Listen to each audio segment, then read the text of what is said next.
Well boys, welcome back to the channel, and today we are doing a review on this Yamaha SXR 600 triple. So without further ado, let's hop right into it.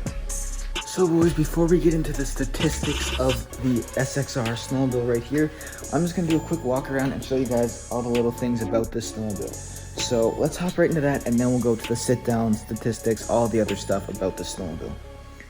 So first of all, we just start at the front. We have a nice bumper right here, and then we have the skis down here. Beautiful color, obviously, Yamaha blue, absolutely love it. But we walk up here, and then you have your gauge cluster in here, which you will have your speedometer over here, your mileage right there. And then this is your RPM gauge with your fuel gauge down there. And scoot back a little bit, we have the stop or push button, like engine stop button. Click on that, it'll shut your engine off. Obviously your throttle, most people know that. And then down here we have your key right here. So if you look down here, it says off, on, warmers, and then start if you have electric start, which I don't, but it has that option. Right here is your choke, obviously, and then over here is your hand warmers. So you can choose the intensity off or all the way to super hot. Then up here we have your headlight button, push it in for high beams, and then here's your parking brake, your brake fluid reservoir, and then your heated grips. These ones are all shot, so we have to get new grips for it. But then your brake back here, which I should say. And then obviously your gas cap, that's your gas tank right there. We have the seat here, which this one is in great shape. Some of them will have really bad seats, aka like that one right there. Some of them will have seats like that, which you do not want. But you can obviously replace them, get a nice seat like this. You have your engine under there, little tabs to open up the engine cover or hood, and then back here, tail light, that, and then the track down here. This has a nice aftermarket track on it, which I really liked. And yeah, that's kind of the whole walkthrough. Now let's hop into all the specs and other stuff about the snowmobile. Let's do that right now. I just have a list here of everything that I'm gonna go over on my phone. I'm gonna try to cover everything, and if I can think of anything else, I'm just gonna add to it.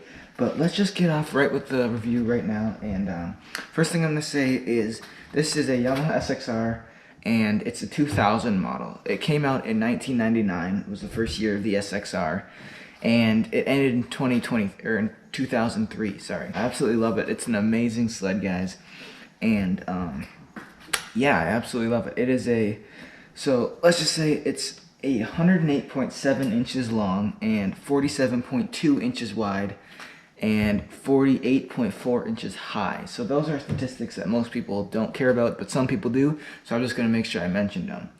And then the track length or the track size on this Yamaha SXR is 121 inch. It's 15 inches wide, and it's a 1-inch lug. So that's stock. Obviously this is an older sled, so a lot of the ones that you would be buying would most likely have an aftermarket track. Now that's not always true, but that just happens a lot due to the fact that they're so old, or not so old, but being 22 years old, the track wears out, and most people would have updated it by now, but some people haven't. It's really up to you guys. Would see it if you go to look at one. And then the weight of this snowmobile right here is actually 486 pounds for 1999 and 2000.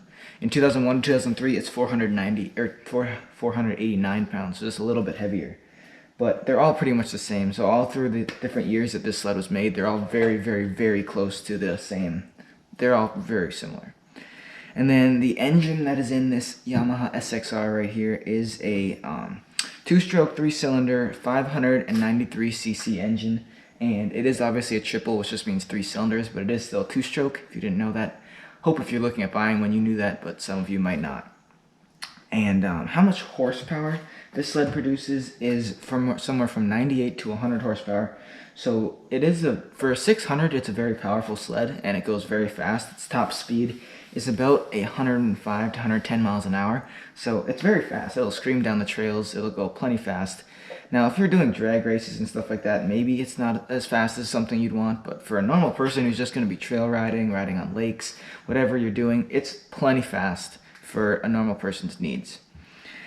And that's kind of all I have on my list. So let's talk about just a few little things I have to say about it. So I've owned this for hardly any time now, not even a month, and I've rode it probably 3 or 4 times, and it's just been amazing, and I absolutely love it. I watched so many hours of videos on it before I bought it, and they all They all made it look really good, so I really liked it. Even when I went to buy it, it looked cool. All the videos made it look even cooler, and I have it now in my personal possession, and I can say all that, yeah, it's just an amazing sled, guys. It is a absolutely amazing sled. Being a triple, it's amazing. I love Yamaha triples.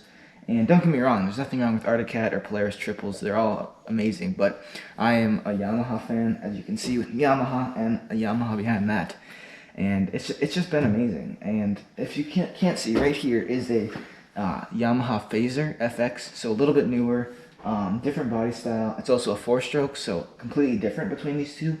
And I had obviously ridden 2-strokes before this. I've never ridden a triple. That's something I should say.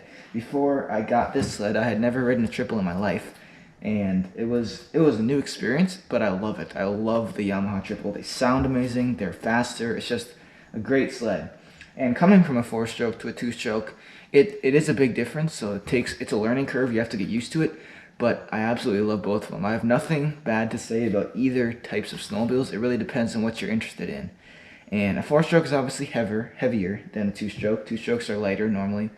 But there's just all kinds of differences. They're completely different. But talking about this sled, it's amazing. I absolutely love it. There's not a lot more I have to say, really. Yeah, that's kind of all. I kind of told you guys the statistics and all the stuff about it. And I'm just telling you guys, if you guys are in the market for a sled like this, I would definitely choose it. Like, I'm not saying that you have to choose it. There's obviously other good options. But if one of these pops up for a good deal, don't think that it's a bad buy. It's definitely a good buy. And talking about price here, let's just say, I would say average retail for one of these is around $2,000 right now, because just from looking on Facebook Marketplace, there's some that are listed at $2,500 to $3,000, which are in the nicer shape, and there's some that are listed from like $1,500 to $2,000. So I would say right happy medium of $2,000. Anywhere around that, you would be pretty good. I don't think you'd be getting a bad deal. And if you can find a cheaper one, that's amazing. It's an amazing sled, guys. But I would say if you're looking at one that's over $3,000, I would maybe have to pass, because it is a great sled. But for $3,000, you can find some other really amazing sleds. So this is kind of all I have to say, guys. I hope you guys enjoyed this review. I hope it was really helpful to you guys. And if you guys want to see this sled in action, definitely go check out my other videos on this channel. And go look up other YouTubers, because there are a lot of videos out on this. And I plan on keep making more about the snowmobile, guys. So thank you guys for watching, and we'll see you guys next time.